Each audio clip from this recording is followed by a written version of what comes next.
ॐ अखण्डमण्डलाकारं व्याप्तं येन चराचरं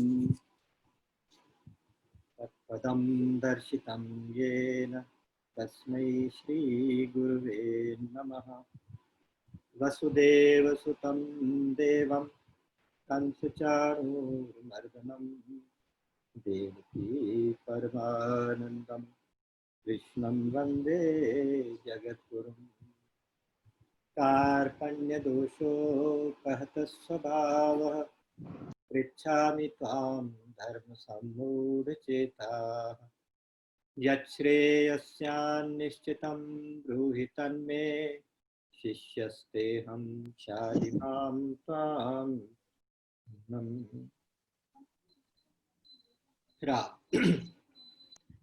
तो आज एक बार फिर से इस सत्संग में आप सबका हार्दिक अभिनंदन। भगवान श्री रमण महर्षि की कृपा से कल हमने थोड़ा सा परिचय भगवान रमण महर्षि का और उसके बाद उस ग्रंथ का जिसके बारे में हम आज आपस में चर्चा करने बैठे हैं। ऐसे संतों की वाणी की व्याख्या तो कोई नहीं कर सकता। ये कहना कि व्याख्या होगी तो व्याख्या तो नहीं होगी, लेकिन हाँ उनके अपने जैसे वाणी को पवित्र करने के लिए और थोड़े से मार्गदर्शन के लिए बाबा की छाया में बैठ के आज हम थोड़ा और आगे इस क्रम को बढ़ाएंगे। तो आज शुरुआत करेंगे पहले श्लोक से।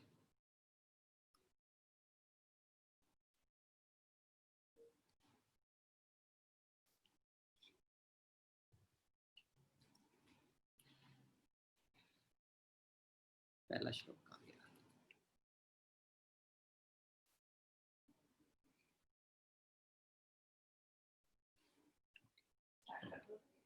ठीक। तो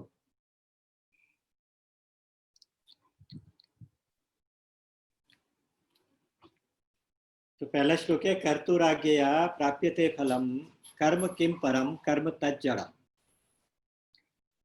जैसा कि मैंने पहले बताया था कि पहले 3 श्लोक कर्म योग की फिलॉसफी के बारे में भगवान श्री रमण महर्षि ने बताए।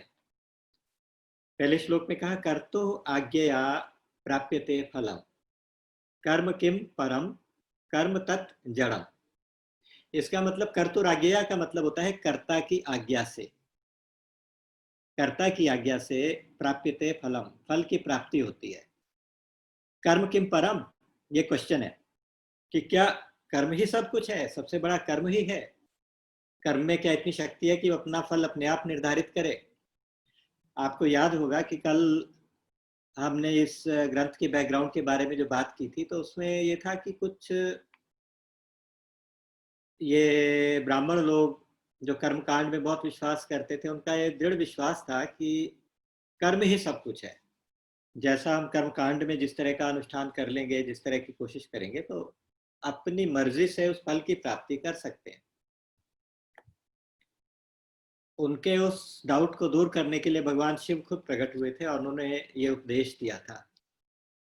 उन्होंने कहा कि देखो, कर्तु आज्ञया प्राप्यते फलम, कर्ता की आज्ञा से फल की प्राप्ति होती है। यहाँ कर्ता शब्द बहुत इंपॉर्टेंट है। इसको आप जानबूझ के उन्होंने कर्तु आज्ञा इस लिखा होगा कि इसको आप दोनों तीनों तरीके से इसका अर्थ निकाल के पढ़ सकते हैं कि कर्म अपने आप में कोई परम तत्व नहीं है। कर्म अपने आप में कोई अल्टीमेट नहीं होता है कि कर्म की मर्जी को जैसा आप कर्म करोगे गारंटेड वैसा ही फल मिल जाए। क्योंकि कर्म तत् जड़म, तत्कर्म जड़म, जड़म यानी कर्म जो होता है वो तो इनर्ट होता है। कर्म की अपनी कोई चेतना नहीं है, कर्म की अपनी कोई इच्छा नहीं है कि वो आपको पूरा अपनी मर्जी का कर्म दे दे, अपनी मर्जी का फल दे दे। जैसा हमने देखा कि आप सबको भी यही अनुभव रहा होगा कि जैसे हम कर्म करते हैं उसी तरह के फल की प्राप्ति होती है। आमतौर से यही भावना होती है हमारी कि जैसे कि कहते हैं कि कर्म प्रधान विश्व करी राखा, जो जैसे करे ही सो तस फल चाखा। कि भगवान ने इस कर्म प्रधान विश्व की रचना की है, विश्व में कर्म को प्रधान बना के रखा है, जो जैसा करता है वैसा ही उसका फल उसको मिल जाता है। ये एक सिद्धांत बन गया। इसीलिए हमारे शास्त्रों में भी कहा गया अवश्यमेव भोक्तव्यम कृतम कर्म शुभाशुभम, कि हमारे शुभ और अशुभ कर्मों का फल जो है अवश्य में भुगतान करना पड़ेगा, भुगतान करना पड़ेगा, भोग करना पड़ेगा। जैसी करनी वैसी भरनी, ये भी कहते हैं। लेकिन यहाँ कर्ता कौन है? कर्ता का मतलब क्या है? कर्ता का मतलब है कि जो हमने देखा कि हम कर्म तो करते हैं, लेकिन फल हमारी मर्जी से होता नहीं। अगर ऐसा ही होता कि कर्म में इतनी शक्ति होती तो एक ही कर्म करने से एक ही प्रकार का फल मिलता। आपने देखा होगा कि हम किसी परिस्थिति में कोई कर्म करते हैं, उसका रिजल्ट कुछ आ जाता है, दूसरी परिस्थिति में कर्म करते हैं, उसका रिजल्ट कुछ और आ जाता है। फॉर एग्जाम्पल मैं आपको एक उदाहरण बताता हूँ। रामचरितमानस में चलते हैं, वहां भगवान राम और रावण का अंतिम युद्ध हुआ। उसमें रावण को सदगति मिली, उसका उद्धार हुआ, जय जयकार हुई खूब, भगवान आराम से खड़े हैं। इतने में सारे देवता लोग इकट्ठे होकर उनकी स्तुति करने आ गए, धन्यवाद दे रहे हैं। और थोड़ी देर में ब्रह्मा जी आ गए, ब्रह्मा जी भी उनको स्तुति करके चले गए। फिर थोड़ी देर में इंद्र देवता आए, देवराज इंद्र, उन्होंने आके भगवान की स्तुति की है। और स्तुति के बाद उन्होंने हाथ जोड़ के प्रार्थना की भगवान से, क्या प्रभु अगर आप आज्ञा हो तो मुझे कोई, मेरे लिए कोई आज्ञा हो तो बताइए, और कोई सेवा हो तो मैं आपके लिए करूं। तो उन्होंने कहा कि देखो इंद्र, ऐसा है कि ये जो वानर और भालू ये सब लोग हैं ना, ये सारे मेरी वजह से शहीद हुए हैं, इतने सारे अनगिनत। उन सबकी डेड बॉडीज यहाँ मैदान में पड़ी हुई हैं। तो देखो आपके पास अमृत होता है ना, आप इन सब के ऊपर अमृत की वर्षा कर दो, ये सब जिंदा हो जाए। इंद्र को मन में थोड़ा सा एक सूक्ष्म अहंकार तो जरूर आया होगा कि देखो भगवान मेरे से कैसा काम कह रहे हैं। लेकिन उन्होंने ऊपर जाके जैसे सबके ऊपर वर्षा की, तो जहां जहां भालू और कपियों की डेड बॉडीज पड़ी थी, बीच बीच में राक्षसों की भी पड़ी थी। वहां गोस्वामी तुलसीदास जी लिखते हैं कि सुधा वृष्टि भई दोह कुल ऊपर, दोनों सेनाओं के ऊपर सुधा वृष्टि हुई, लेकिन जिए भालू कपि नहीं रजनीचर, कि भालू कपि तो जिंदा हो गए लेकिन राक्षस जिंदा नहीं हुए। सुर अंसिक कपि अरु रीछा, ऐसे कहा, सब कपि अरु रीछा, जिए सकल रघुपति की इच्छा। ये देख के इंद्र के तो होश उड़ गए, कि मैं समझता था कि अमृत का काम है कि जहां वो जाएगा वो मृत्यु को जीवन में बदल देगा।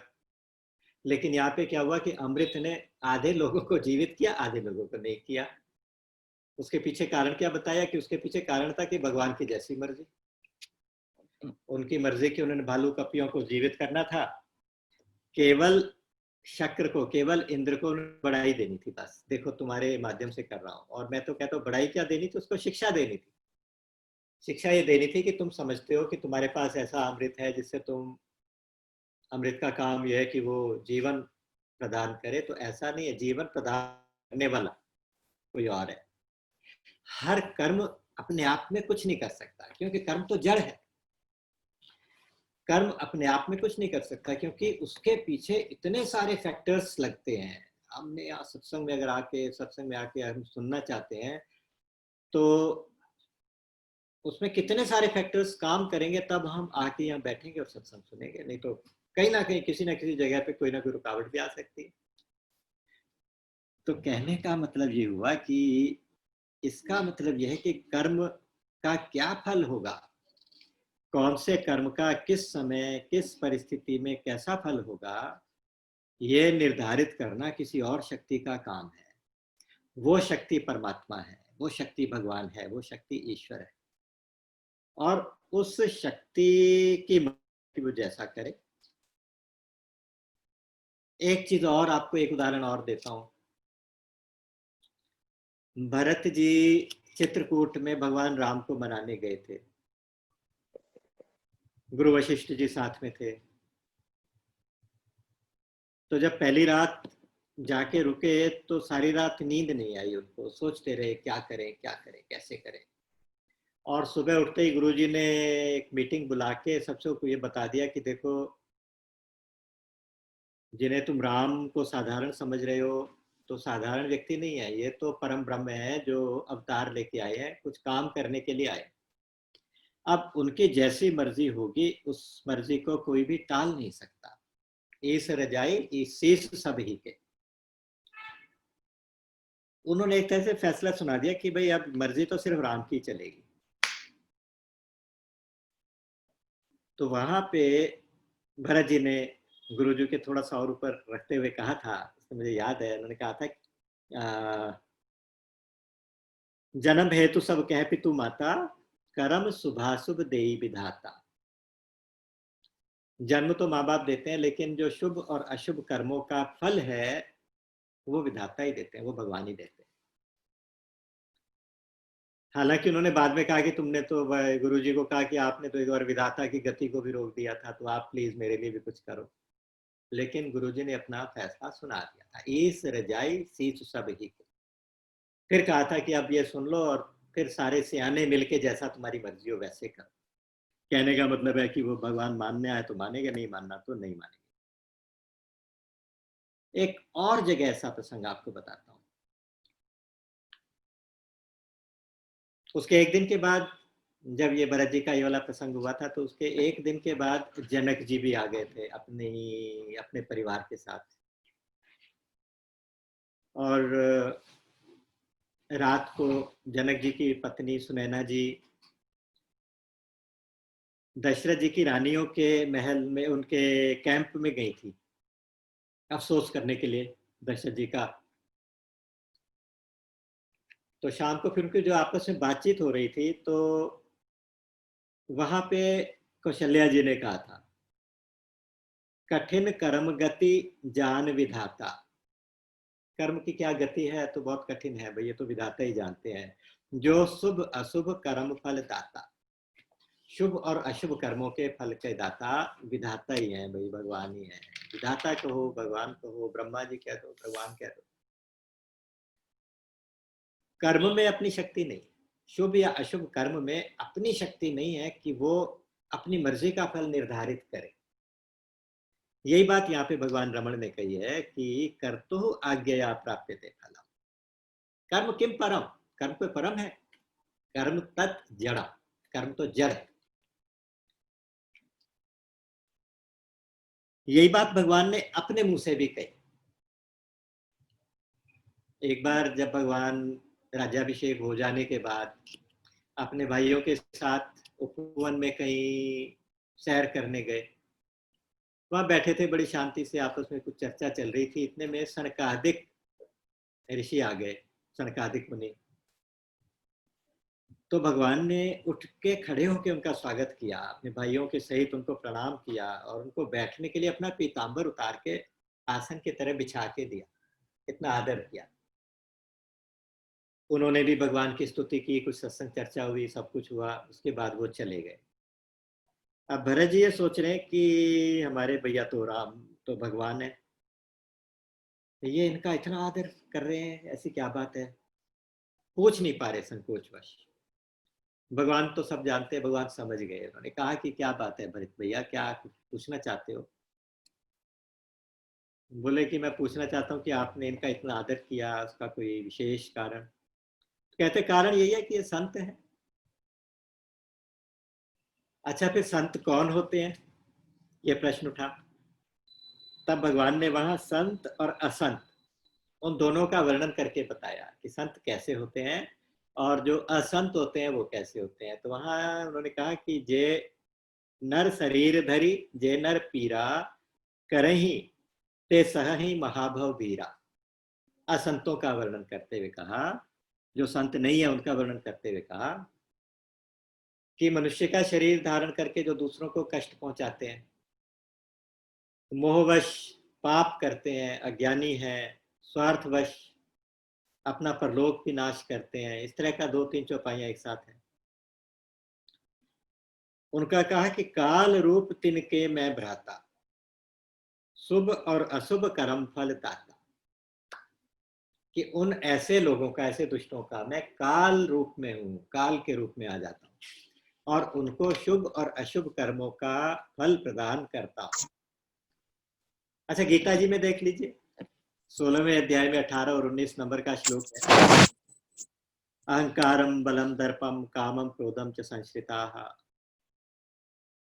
मामात्म परदेहेषु प्रदिश्वन्तोऽभ्यसूयकाः तानहं दिशतः क्रूरान् संसारेषु नराधमान् क्षिपामि अजसम अशुभानाम असुरेषु योनिषु, आसुरीष्वेव योनिषु। अहंकार के वश में हो जाते हैं, जो बल के यानी हठ के और दर्प के वश में हो जाते हैं, काम क्रोध उनके अंदर रहता है बहुत ज्यादा। ऐसे लोग मेरा मतलब अंतर्यामी रूप से सबके अंदर बैठा हूं, वो मेरा भी तिरस्कार करते हैं और दूसरों का भी नुकसान करते हैं। ऐसे लोगों को मैं बार बार नीच योनियों में गिराता हूं, आसुरी योनियों में गिराता हूं। यानी कर्म के फल का दाता कौन हूं? मैं, भगवान ने कहा। और जो अच्छे काम करते हैं उनके लिए क्या करता हूं? आप 9वें अध्याय में देखिएगा 22वां श्लोक, अनन्यास चिंतयन्तो माम ये जनाः पर्युपासते तेषां नित्याभियुक्तानां योगक्षेमं वहाम्यहम्। अनन्य भाव से जो मेरा चिंतन करते हैं, मेरा भजन करते हैं, मेरी भक्ति करते हैं, जुड़े रहते हैं मेरे साथ, तो मैं उनका योगक्षेम खुद वहन करता हूं, उनकी सारी जिम्मेदारी मैं उठा लेता हूं।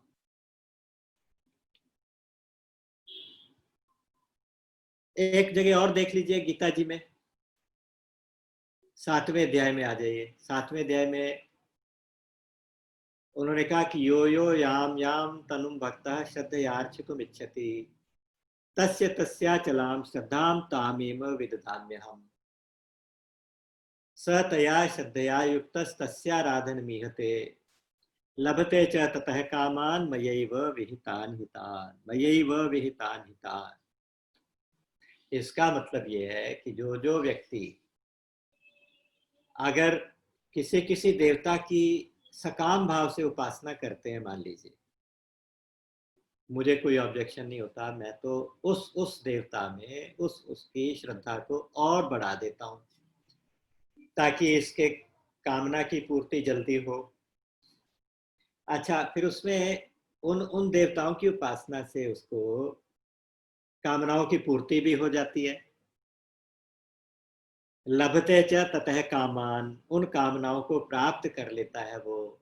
लेकिन इंपॉर्टेंट बात जो लास्ट पद में लिखी हुई, लिखे मयैव विहितान हितान, मया एव विहितान, मेरे द्वारा ही सुनिश्चित किए हुए कर्म फलों को वो प्राप्त करता है। कर्म फल का निर्धारण केवल भगवान करते हैं। तो एक तो कर्तु का अर्थ ये है कि कर्तु की आज्ञा से, भगवान की आज्ञा से कर्म फल का निर्धारण होता है।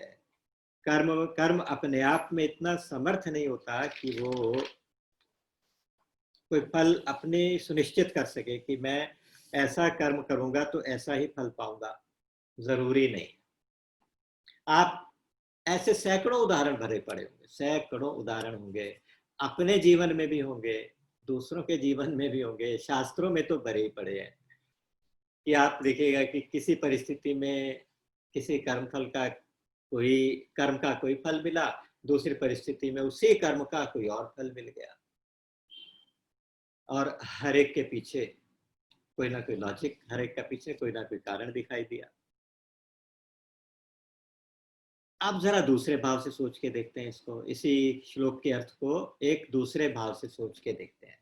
श्लोक कहता है कर्तु आज्ञया प्राप्यते फलम, कर्म का फल कब होगा? कर्ता की आज्ञा से होगा। अच्छा, अब देखिए कि कर्म तो अगर हम साधारण दृष्टि से विचार करते हैं कि कर्म तो हमें करना ही पड़ेगा। और पप्पू विजय करेंगे ना हम, फिर छोड़ेंगे। न हि कश्चित् क्षणमपि जातु तिष्ठत्य कर्म कृत् कार्यते ह्यवशः कर्म सर्वः प्रकृतिर्जयैर्गुणैः। तीसरे अध्याय का 5वां श्लोक है।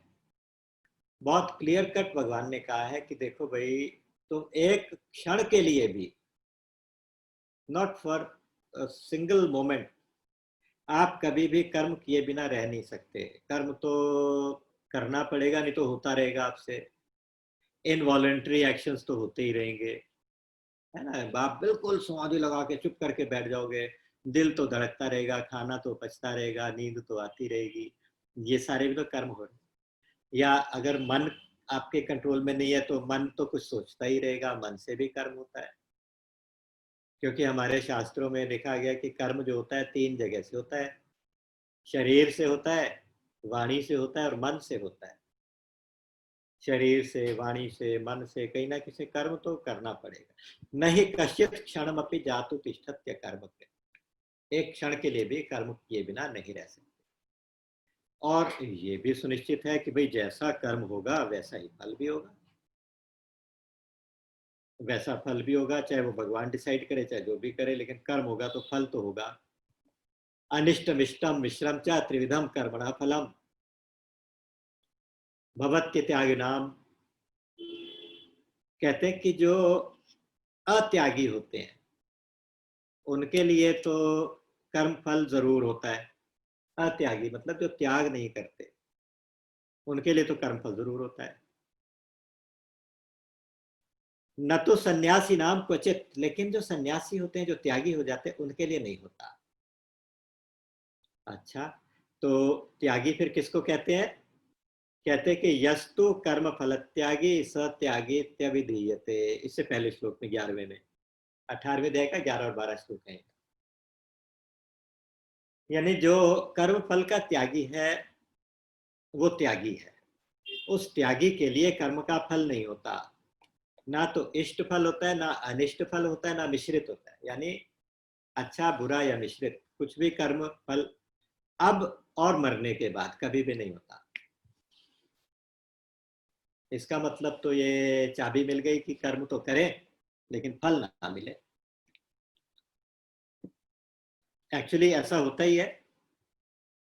एक कंसेप्ट ये बना हुआ है कि कर्म है तो कर्म करना तो हमारी मजबूरी है, लेकिन कर्म का फल पाना हमारी मजबूरी नहीं है, हमारी चॉइस है। ये याद रखना, ये भगवान ने, कृष्ण ने बहुत क्लियर कट वर्ड्स में बता दिया। हम चाहे तो उसका फल भोगे, चाहे तो ना भोगे।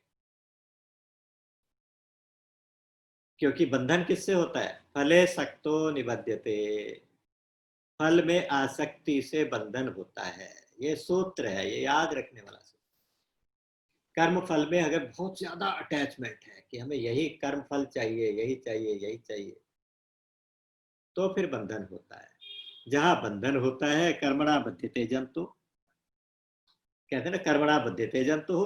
कर्म से मनुष्य लोग या प्राणी लोग बंध जाते हैं। यहाँ जंतु शब्द प्रयोग कर रहे हैं। ऐसे मनुष्य को भगवान मनुष्य भी नहीं कहना चाहते, जंतु ही कहना चाहते। वास्तव में कर्म से नहीं बंध रहे, वास्तव में फले सक्तो, कर्म के फल में आसक्ति वाले बंध रहे हैं। इसलिए कह देते हैं कि साहब कर्म ने बांध दिया। अब प्रश्न ये उठता है कि साहब ये ऐसा कैसे करें? कर्म फल का त्याग कैसे करें? यस्तु कर्म फल त्यागी स त्यागी व्यति विधीयते। जो कर्म फल का त्यागी है वो त्यागी है, और ऐसे त्यागियों को कर्म फल नहीं मिलता। कर्म फल का त्यागी, अब इस चीज के ऊपर थोड़ा सा विचार करके देखें। ये सारा संसार है क्या? सारा संसार कर्म फल है। हर वस्तु, हर व्यक्ति, हर परिस्थिति, हर घटना, हर क्रिया किसी ना किसी रूप में किसी ना किसी के कर्म का फल है। अब इस सब का त्याग नहीं हो सकता। अगर शरीर धारण किया तो त्याग तो नहीं हो सकता। कर्म फल त्यागी कैसे बने? उसका उत्तर यह है कि कर्म फल में अटैचमेंट का त्यागी बने, कर्म फल की आशा में ना जिए। एक दार्शनिक हुए हैं, लाओत्सु, लाओत्सु नाम था। उनका कहना यह था कि कर्म करते समय आप सफलता के बारे में, सक्सेस के बारे में मत सोचो। अगर आप केवल सक्सेस के बारे में सोचोगे तो आपको फेलियर मिलेगा। कारण कारण लॉ ऑफ अट्रैक्शन जो आजकल हम खूब पढ़ते हैं, आजकल तो बहुत फैशन में है ये चीज, है ना। कहते हैं कि जब आपने केवल सक्सेस के लिए कोई काम किया तो आपने कहीं ना कहीं अपने सबकॉन्शियस माइंड में, कहीं ना कहीं अपने बैक ऑफ माइंड में उसका अपोजिट फेलियर, कि मैं फेल ना हो जाऊं, फेलियर को एक स्ट्रेंथ दे दी, फेलियर को एक मान्यता दे दी, फेलियर को एक पॉजिटिव एनर्जी दे दी, तो फिर आपकी जो सक्सेस है वो 100% नहीं हो सकती। अगर आपको ध्यान, आपका ध्यान, क्योंकि सक्सेस जो वर्ड है वो रिलेटिव है, एब्सोल्यूट ट्रुथ नहीं है, रिलेटिव है। एब्सोल्यूट क्या है? एब्सोल्यूट आपका कर्म है, आपने जो किया उसमें आपने अपना 100% डाल दिया, 100% एफर्ट डाल दिया और फिर भूल गए। इस तरह के किए हुए कर्म से फिर वो फल आपको टच नहीं करेगा, फिर आप त्यागी कहलाओगे, आप सन्यासी कहलाओगे। यश तो कर्म फल त्यागी का मतलब होता है कि फल में आसक्ति का त्याग करें। आप थोड़ा सा विचार करें, मैं कभी कभी ना इतना चमत्कृत होता हूँ ये बात सोच सोच के भी, कि हमने गीता में 3-3 4-4 चैप्टर कर्मयोग के ऊपर पढ़े और कर्मयोग की फिलॉसफी इतनी विस्तृत लगी, इतनी ज्यादा लगी कि उसमें फिर भी कुछ ना कुछ बच गया। भगवान ने भी कहा अकर्मणश्च बोधव्यम बोधव्यम च विकर्मणः, कर्म को जानना चाहिए, अकर्म को जानना चाहिए, विकर्म को जानना चाहिए, क्योंकि गहना कर्मणो गति ही, कर्म की गति बहुत गहन है। यानी कर्म की फिलॉसफी बहुत डीप है, हर सवाल का जवाब आपको इतनी आसानी से नहीं मिल जाता, इतनी डीप फिलॉसफी है। उस डीप फिलॉसफी को 3 सूत्रों के अंदर, 3 श्लोकों के अंदर बांध के रख देना, ये सारे भाव इस श्लोक के अंदर है। कर्तु आज्ञा प्राप्यते फलम, कर्म किम परम कर्म तज्जनम। कर्तु शब्द लिख के ऐसा एक चमत्कारिक शब्द बीच में डाल दिया। मैं तो कल शब्द यूज किया था कि ये बहुत ही कंसंट्रेटेड बुक है, कंसंट्रेटेड ग्रंथ है, उपदेश सार। हाँ, इतना कंडेंस्ड ग्रंथ है। अच्छा, इसमें फिर अब करें क्या इस तरह का काम करने के लिए कि हमें फल मिले ही ना? हम तो फल नहीं चाहते, फल ना मिले, क्या करें? तो इसको समझाने के लिए आप 18वें अध्याय में आ जाइए दोबारा से। वहां पे उन्होंने कहा कि पंचैतानि महाबाहो कारणानि निबोध में, सांख्य कृतांते प्रोक्तानि, सांख्य में कर्मयोग के प्रसंग में 5 कारण बताए गए। अधिष्ठात्मम तथा कर्ता करणम च पृथक विधम, विविधाश्च पृथक चेष्टा, दैवम चैवात्र पंचमम। 5 चीजें, अधिष्ठान, कर्ता, करण,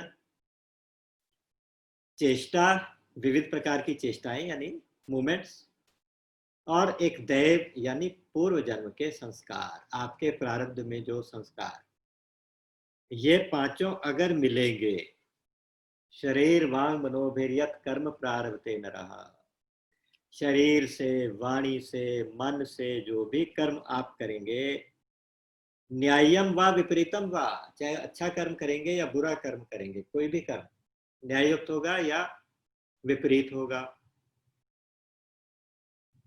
पंचैते तस्य हेतवः, ये 5 ही उसके कारण होते हैं।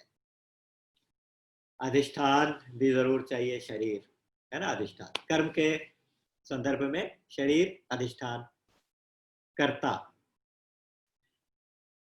इसके बारे में भी चर्चा करेंगे। करण, करण मतलब बहिकरण, हमारी 10 इंद्रियां, अंतःकरण, मन, बुद्धि, चित्त, अहंकार, ये 14 चीजें, ये साथ में रहेगी तो कर्म होगा। फिर ये सब कुछ भी हो, चेष्टा ही ना करें, अगर कोशिश ही ना करें तो कोशिश भी करेंगे, वो भी जरूरी है। और पुराने जन्मों के जो हमारे संस्कार हैं उसको दैव कहा गया। ये सारे मिलेंगे तभी कर्म होगा। अगर इनमें से एक भी मिसिंग होगा, अगर एक भी मिस हो गया तो कर्म नहीं बनेगा। वो क्या हो जाएगा फिर? वो अकर्म हो जाएगा। अकर्म का मतलब ऐसा कर्म जिसके अंदर फल देने की शक्ति नहीं है, जो इसके अंदर आपको बांधने की शक्ति नहीं है, ऐसा कर्म अकर्म कहलाता है। यहां से हमें उसकी चाबी मिल गई कि हम क्या करें। यहां से चाबी ये मिली कि हम इसमें से कौन सा फैक्टर है जो निकाल सकते हैं, जो हमारे वश में। इसमें वो फैक्टर है कर्ता, सेकंड नंबर पे जो आया। कर्ता मतलब कर्ता भाव, मैं करता हूं। अगर ये भाव जैसे ही आ गया तो आप वहीं फंस गए। और जैसे ये भाव आपने निकाल दिया, जैसे ये भाव निकाल दिया, तो आप ये समझ लीजिए कि आपका कर्म अकर्म में परिवर्तित हो गया। वो कर्म ऐसा भुना हुआ बीज हो गया जो पृथ्वी में डालने से, खाद भी दो, पानी भी दो, जो मर्जी करो, अब वो पौधा नहीं निकलेगा। तो आपने कर्ता भाव कि मैं करता हूं, ये भाव निकाल दिया। तो यहां जो महर्षि रमन जी का ये जो भाव है वो ये भी हो सकता है, कर्तो आज्ञया प्राप्यते फलम। कर्ता की आज्ञा से फल होता है, नहीं तो फल ही नहीं होगा। कर्ता की आज्ञा मतलब अगर कर्ता भाव रहेगा तो बेटा तभी कर्म करोगे, नहीं तो फिर अकर्म करते रहो। तो इसलिए अगर आप चाहते हैं कि कर्म हो ही ना, तो फिर कर्ता की आज्ञा हो ही ना कर्म फल देने की, तो फिर आप अकर्ता बन जाओ। अकर्ता बनने के लिए क्या करें, कर्ता भाव को दूर कैसे करें, उसको अलग अलग जगह पे भगवान ने अलग अलग बातें कही। गीता जी में भगवान ने कहा, प्रकृते क्रियमाणानि गुणै कर्माणि सर्वशः अहंकार विमूढ़ात्मा कर्ता मिति मन्यते तत्वित्तु महाबाहो गुण कर्म विभागयो गुणा गुणेषु वर्तन्त इति मत्वा न सज्जते। इन दो श्लोकों के अंदर दो बातें कही। उन्होंने कहा, प्रकृते क्रियमाणानि गुणै कर्माणि सर्वशः। प्रकृते गुणै सर्वाणि कर्माणि क्रियमाणानि। प्रकृति के गुणों द्वारा सभी कर्म किए जाते हैं। प्रकृति के गुण क्या हैं? सत्व, रज और तम। इन तीन गुणों से ही सारे कर्म होते हैं। तीन गुणों का इंटरेक्शन होता है तो सारे कर्म होते हैं। लेकिन अहंकार विमूढ़ात्मा, जो अपने आप को मैं कहता है, अहंकार से विमूढ़ मोहित चित्त हुआ व्यक्ति, कंफ्यूज्ड व्यक्ति, वो अपने आप को कर्ता मानता है कर्ता हम, अहम अकर्ता अस्मि, अहम कर्ता अस्मि, मैं करता हूं। अहंकार को छोड़ दो, अपनी पहचान ढूंढो। रमन महर्षि कहते हैं, हु एम आई, ढूंढो। अगर अपने आप को ढूंढने लगोगे, ढूंढने चलोगे कि मैं कौन हूं, मैं शरीर हूं? नहीं, शरीर तो नहीं, क्योंकि शरीर तो मेरा है। मैं और मेरा तो अलग होते हैं। क्या मैं मन हूं? नहीं, मन भी नहीं हूं, क्योंकि मन भी मेरा है। दूसरी बात यह है कि मैं अपने शरीर में होने वाले चेंजेस को खूब अच्छे से ऑब्जर्व करता हूं। मैं छोटा था, मुझे याद है मैं कैसा था। मैं फिर जवान हुआ, मुझे याद है। अब मैं बूढ़ा हूं तो मुझे पता है। बचपन, जवानी, बुढ़ापा, ये तीनों किसने देखे, वो मैं कोई और हूँ। अगर मैं यही होता तो मैं बचपन के साथ, अगर बचपन गया तो मैं भी चला जाता। मैं तो नहीं गया, मुझे तो याद है, अभी तक वो बचपन याद है। इसका मतलब मैं उस बचपन के साथ गया नहीं हूँ, मैं उस जवानी के साथ भी गया नहीं हूँ, इस बुढ़ापे के साथ भी गया नहीं हूँ, और इसी तरह से मैं मौत के बाद साथ भी गया नहीं हूँ। उसी तरह से मैं मृत्यु के साथ भी जाऊंगा नहीं, मैं तो रहूंगा। तो वो मैं कौन हूँ? रमन महर्षि कहते थे कि आप ढूंढो मैं कौन हूँ, अपनी तलाश करो। ढूंढते ढूंढते क्या होगा कि वो मैं अंदर जाके गायब हो जाएगा। वो मैं अंदर जाके डिसअपियर हो जाएगा। और जहां वो डिसअपियर हो जाएगा तो उसका दायरा बहुत बड़ा हो जाएगा। जो आप छोटे से मैं थे अब बहुत बड़ा मैं हो गए। वो जो मैं आत्मा अंदर से पुकार रही है मैं करके, वो आपका स्वरूप है। जब आप उस स्वरूप में होंगे तो आपको बाहर की कोई भी डिस्टरबेंस परेशान नहीं करेगी, टच भी नहीं करेगी। भगवान ने ऐसा करके दिखाया। भगवान रमन महर्षि ने वो जीवन जी के दिखाया, जिसमें उन्होंने दिखाया कि मैं कौन हूँ, मेरे असली पहचान जो है, अगर मैं उस पहचान के साथ रहता हूँ तो फिर मुझे किसी से कुछ फर्क नहीं पड़ता। तो अगर आप चाहते हैं कि कर्म का फल ना हो तो उसमें से कर्ता भाव को निकाल दें। तो एक जगह तो यहाँ पे कहा था कि प्रकृति के गुणों द्वारा सब कुछ होता है, कहीं कहते हैं प्रकृति के द्वारा होता है, कहीं कहते हैं कि गुण ही गुणों में बरतते हैं, है ना। 5वां अध्याय देख लीजिए, उसमें 8वां 9वां श्लोक है।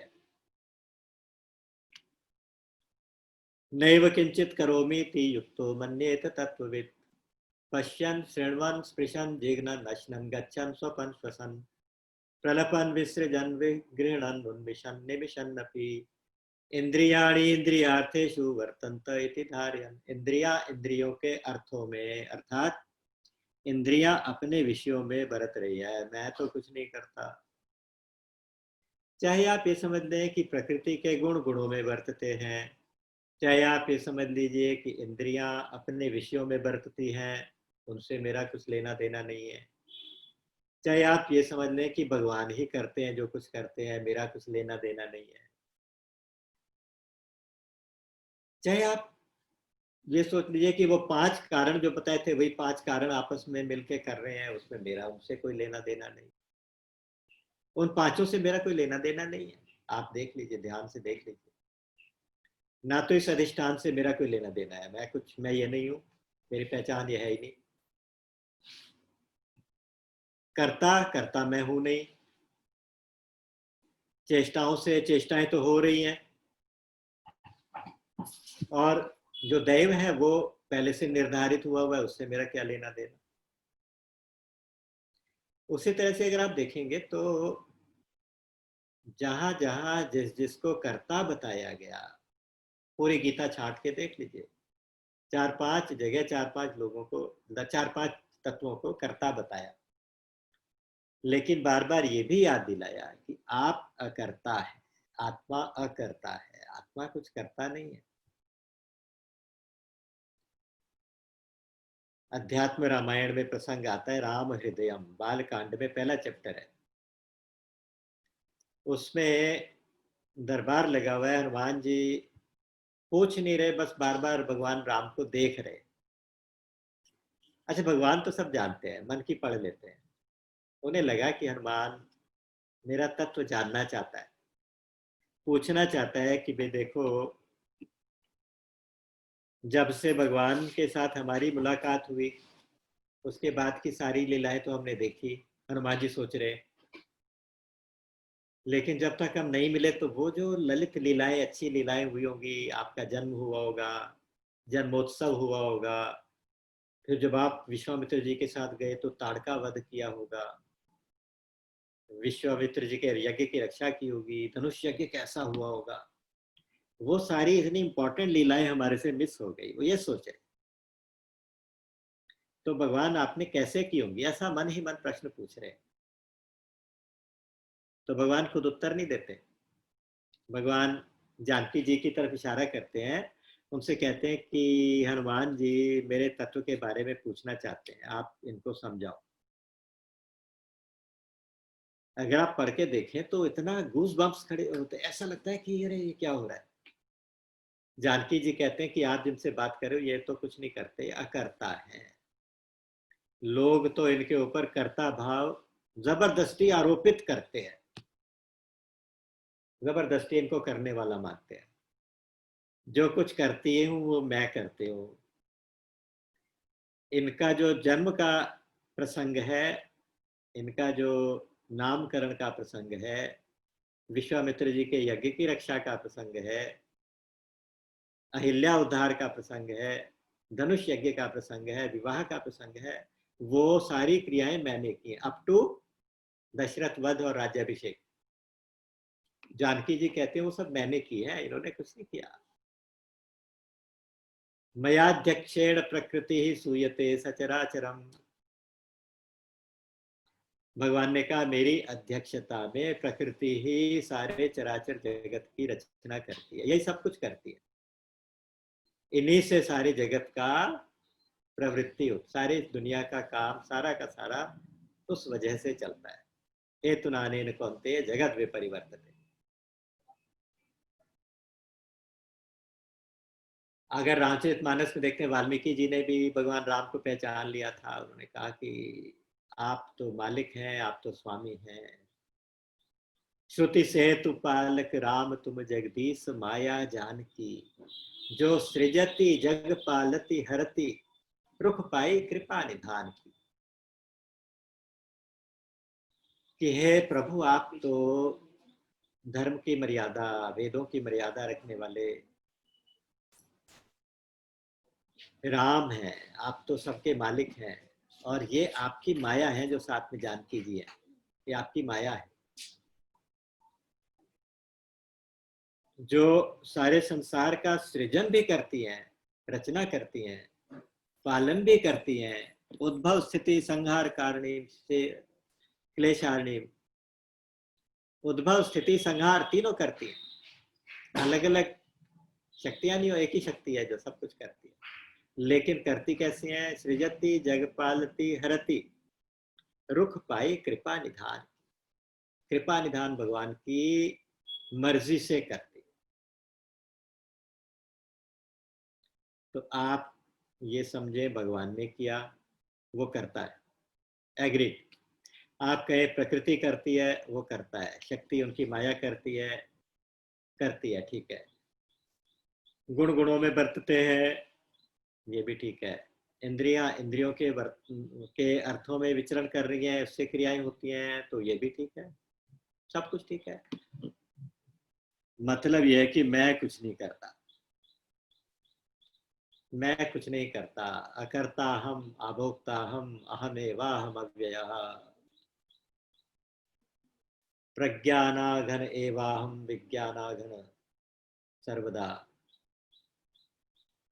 अकर्ता हम अभोक्ता हम अहमेवा हम अव्ययः, अहम एव अहम अव्ययः। मैं अव्यय, मैं एक हूं। जहां दो होते हैं ना वहां प्रॉब्लम होती है बस। तो मैं एक ही अव्यय तत्व हूँ, ये याद रखना है, अपने आत्म स्वरूप में रहना है। तो उसके साथ क्या होगा कि भाई आपको कर्ता भाव नहीं आएगा। कर्ता भाव ना आए, इस बात की चर्चा हो रही थी कैसे करें। उसके लिए सबसे पहला आप याद रखें कि मैं ये शरीर नहीं हूँ। सूत्र है, मैं शरीर नहीं हूँ, शरीर मेरा भी नहीं है। अगर मेरा होता तो मैं इसका मालिक हूँ, ये मेरी मर्जी से चलता, मेरी मर्जी से रहता, मेरी मर्जी से स्ट्रांग हो जाता, मेरी मर्जी से ये पतला या दुबला या मोटा हो जाता। और कम से कम बूढ़ा तो मैं इसको नहीं होने देता, और मरने तो बिल्कुल नहीं देता।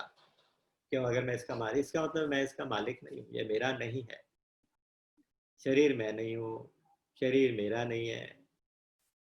शरीर मेरे लिए भी नहीं है, संसार का है, संसार के लिए है। मुझे किसी से कुछ भी नहीं चाहिए, अपने लिए कुछ नहीं चाहिए, मैं तो पूर्ण हूं। मैं आत्मा हूं तो मैं पूर्ण हूं। मुझे अब चाहिए शब्द मेरे वोकैबुलरी में नहीं है। मुझे किसी से कुछ नहीं चाहिए, मुझे अपने लिए कुछ करना बाकी नहीं है। जो कुछ करना है अब दूसरों के लिए करना है, अपने लिए कुछ करना ही नहीं है। क्योंकि मैं पूर्ण काम हूं, मैं कृतकृत्य हूं, मैं प्राप्त प्राप्तव्य हूं, ज्ञात ज्ञातव्य हूं। मेरे लिए मुझे कुछ भी नहीं करना। एक चीज और याद रखें कि कोई भी कर्म का फल, उसका स्टार्टिंग भी होता है, उसका एंड भी होता है।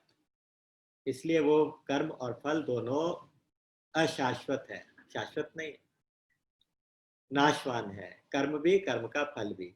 इसलिए इस कर्म से, इस फल से मेरा कोई संबंध नहीं। मैं अविनाशी आत्मा हूं। मुझ अविनाशी को ये कर्म और कर्म फल तृप्त नहीं कर पाएंगे। जो मृग मरीचिका होती है ना, मिराज रेगिस्तान में बनती है, दूर से पानी दिखाई देता है। गर्मी में नीचे की एयर गर्म होती है तो गर्म होकर ऊपर उठती है, वो नीचे उसकी डेंसिटी कम हो जाती है एयर की, तो उसमें लहरें लहरें जैसी दिखती है। आप गाड़ी ड्राइव कर रहे हो हाईवे के ऊपर, दूर दूर तक कुछ ट्रैफिक ना हो, तो गर्मी के मौसम में थोड़ी दूरी पे 1-1.5 किलोमीटर की डिस्टेंस पे आपको पानी दिखाई देने लगता है। उसको कहते हैं हमारे शास्त्रों में मृग मरीचिका। वो मृग मरीचिका का जल क्या हमारी प्यास बुझा सकता है?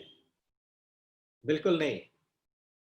उसी तरह से ये संसार हमारी किसी भी कामना की पूर्ति नहीं कर सकता, हमें तृप्त नहीं कर सकता।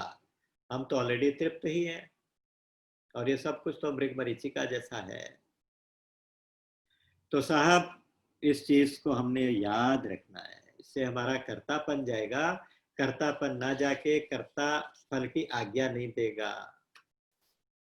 और ये सूत्र भगवान ने दिया कि कर्तुराज्ञया प्राप्यते फलम, कर्म किम परम कर्म तज्जड़म। अब एक बार दूसरे श्लोक पे आ जाते हैं।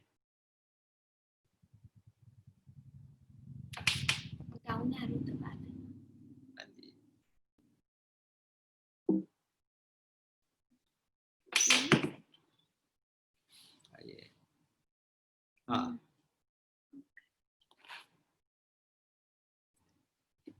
दूसरा है कृति महोदधौ पतन कारणम फलम अशाश्वतम गति निरोधकम।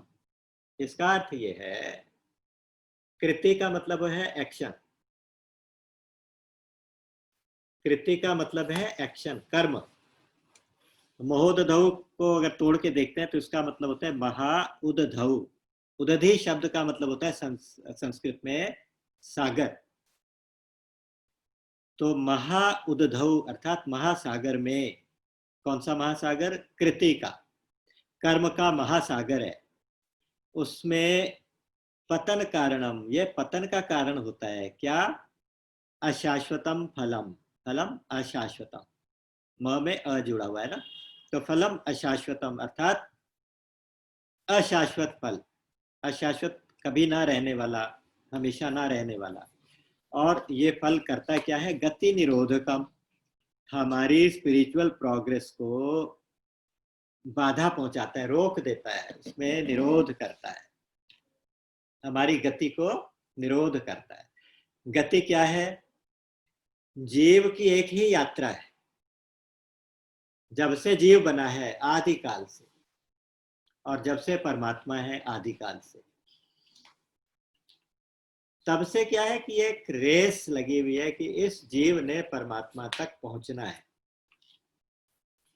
वो अभी इसी क्षण पहुंच जाए या जन्म जन्मांतर तक कोशिश करता रहे, ना पहुंच पाए, लेकिन पहुंचना वही है।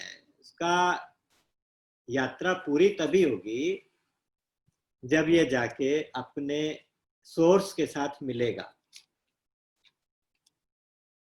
उस प्रोसेस में, उस यात्रा में कुछ गति चाहिए, स्पीड चाहिए। वो जो स्पीड है उसको रोकने का काम ये कर्म के फल करते हैं, क्योंकि ये अशाश्वत होते हैं। और संसार को कृति महा उदधि क्यों कहा है ना, इसमें क्यों कहा, जिसमें ये पतन करा रहा है हमारा, जिसमें हमें गिरा रहा है ये फल। आप देखिए, मान लीजिए आपने कोई कर्म किया, हमने जो कर्म किया उससे हमारा एक फल मिला, एक कामना हुई, एक कामना की पूर्ति हुई। कोई कामना हुई, उससे हमने कर्म किया, कर्म से उस कामना की पूर्ति हुई, उससे और ज्यादा कामना पैदा हुई, उससे और ज्यादा कामना पैदा हुई, उस कामना से फिर आपने कर्म किया, कर्म से फिर फल मिला, फल से फिर और कामना हुई। न जातु कामः कामानाम उपभोगे न शाम्यति, हविषा कृष्ण वर्तमेव भूय एवाभिवर्धते। जैसे जैसे आप हवन में घी की अग्नि डालते जाएं, घी की आहुति डालते जाएं, अग्नि के अंदर घी की आहुति डालते जाएं, तो उससे अग्नि और भड़कती जाती है, शांत नहीं होती। उसी तरह से कामना में जितना ज्यादा एक्शन करते जाएं, वो कामना शांत नहीं होती, कामना और भड़कती है, और ज्यादा और ज्यादा और ज्यादा, इतनी हो जाती हैं कर्म के कामनाएं, कर्म से कामनाएं, और कर्म फिर कामनाएं, फिर कर्म, अनंत अनंत कर्मों का ये सागर बन जाता है। वैसे भी आप देख लीजिए, अगर संसार है क्या, संसार की अगर कोई डेफिनेशन पूछता है तो अलग अलग फिलोसोफर्स अलग अलग बातें करते हैं। कोई कुछ कह देता है, कोई कुछ कह देता है, कोई कहता है कुछ नहीं, ये सब भगवान का रूप है, सब जग ईश्वर रूप है। कोई कह देता है कि ये तो मिथ्या है ही नहीं। कोई कह देता है कि हाँ ये संसार कुछ है ही नहीं। कोई कहता है माया जाल है, कोई कहता है इंद्रधनुष, क्या कहता है ये, क्यों, कौन सा है, इंद्रजाल है। जैसे जादूगर एक इंद्रजाल बना देता है, आपको सम्मोहित करके एक हेलुसिनेशन पैदा करता है। हेलुसिनेशन है सारा संसार और कुछ भी नहीं है। कोई कहता है रियल है, कोई कहता है रियल नहीं है, कोई कहता है आधा रियल आधा अनरियल है। चाहे जो भी हो, कोई कहता है संसरती, सम्यक प्रकारेण संसरती, अच्छी तरह से ये जो सरकता जा रहा है, सरकता जा रहा है, इसका नाम संसार है। कोई किसी ने कहा कि साहब ये एक्सपीरियंसेस का एक प्रवाह है, एक धारा है, अनुभवों की, अलग अलग टाइप के एक्सपीरियंसेस की एक धारा है। उस धारा का नाम संसार है, और ये लगातार बदलती रहती है, लगातार बहती रहती है, तो इसलिए बहती धारा का नाम संसार है। लेकिन जो सबसे अच्छी डेफिनेशन लगती है, जिसमें कोई डाउट नहीं रहता, वो ये है कि कर्तापन और भोक्तापन, इसका नाम संसार है। मैं करता हूं, मैं इसका फल पाऊंगा। जैसे ही ये भावना आई तो संसार की सृष्टि हो गई, सारी सृष्टि हो गई। ये सृष्टि किसने की, ये इस जीव ने की। जयेदम धार्यते जगत, इस जीव के द्वारा अपरयमितस्त्वन्याम प्रकृतिम विद्धि में पराम, जीव भूताम महाबाहो ययेदम धार्यते जगत। ये जो परा प्रकृति है, जीव है, उसने इस संसार को धारण किया हुआ है। संसार को धारण किया हुआ का मतलब क्या हुआ कि इस संसार की कल्पना जीव ने की हुई है। संसार की कल्पना जीव ने की है, तो संसार से पार करने का काम भी उसका अपना ही है। जहां उसने मान्यता की है इस तरह की, वो मान्यता करे उसके विपरीत। जैसे वो मान्यता करे तो बाहर छूट जाए। तो ये कर्तापन और भोक्तापन, कर्ता और भोक्ता बनने का नाम संसार है।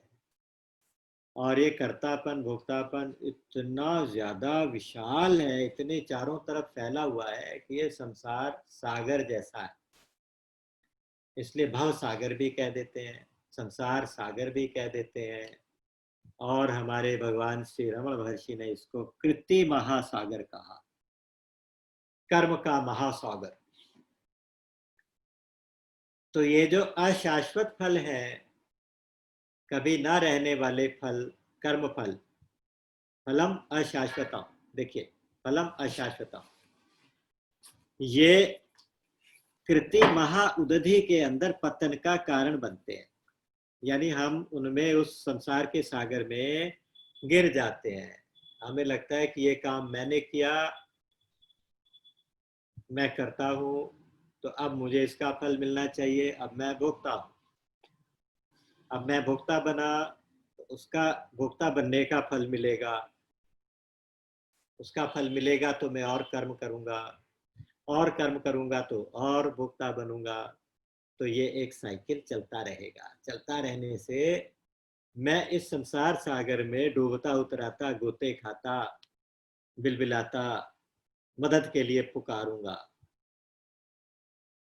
तो वहां सावधान करते हुए महर्षि कह रहे हैं, अशाश्वतम फलम कृति मा उदधो पतन कारणम अस्ति और गति निरोधकम च अस्ति। और आपके स्पिरिचुअल प्रोग्रेस की गति को भी ये स्लो डाउन कर देता है, ये उसको भी, उसके अंदर भी रोक लगा देता है। Fruits of action are not everlasting and they are cause of one to fall into the great ocean of action, black great ocean of karma, blocking spiritual progress. आपकी स्पिरिचुअल प्रोग्रेस को ब्लॉक करते हैं कर्म के फल। इसलिए कोशिश यही करनी चाहिए कि साहब कर्म के फल को आप ना ले, उसके लिए अकर्ता बने। अकर्ता बनते ही क्या होगा, कर्म का फल मिलना बंद हो जाएगा। आज मैंने सोचा था कि हम 3 श्लोक, जो